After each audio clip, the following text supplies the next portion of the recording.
انا مبسوط ان انا مشارك بفيلم منهم. فيلم 60 جنيه طبعا، اخراج استاذ عمرو سلامه وزياد زازا وانا. فمبسوط يعني ان انا موجود النهارده في فيلم. اوكي، كلمني عن دورك شويه، ويعني ايه اللي بيجمعك انت وزياد في الفيلم؟ اخوات.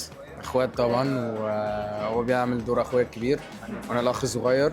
ومبسوط عايزكم تشوفوا بقى، يعني شوفوا وقولوا لي رايكم. هو انت باين عليك اصلا انت مبسوط ما شاء الله. بصراحه الكاركتر اللي بلعبها مختلفه طبعا. كنت قاعد معظم الوقت على كرسي متحرك وكده.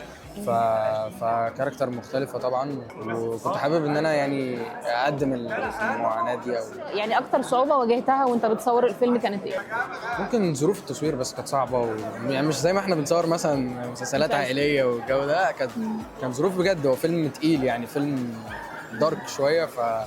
فكانت ظروف صعبه، بس انا كنت مبسوط ان انا بجرب حاجه بالنسبه لي تحدي كممثل. مش اي حد يعرف يعمل ده. طيب تفتكر الشباب اللي في جيلك هيبقى عندهم استعداد يتحمسوا وينزلوا يتفرجوا على فيلم قصير؟ والله يعني يا ريت يا جماعه تخشوا فيلم 60 جنيه لما ينزل ان شاء الله، واتفرجوا وقولوا لي رايكم، ونعمل بقى كلنا افلام بقى حلوه بقى يا رب.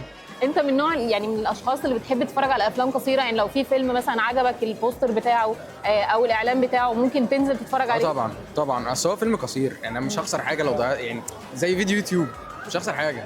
فاهماني؟ أيوة. كله دلوقتي قاعد على اليوتيوب على تيك توك، مش هخسر حاجه ما اشوف فيلم قصير، وانا بحب الافلام فاشوف فيلم في السريع كده.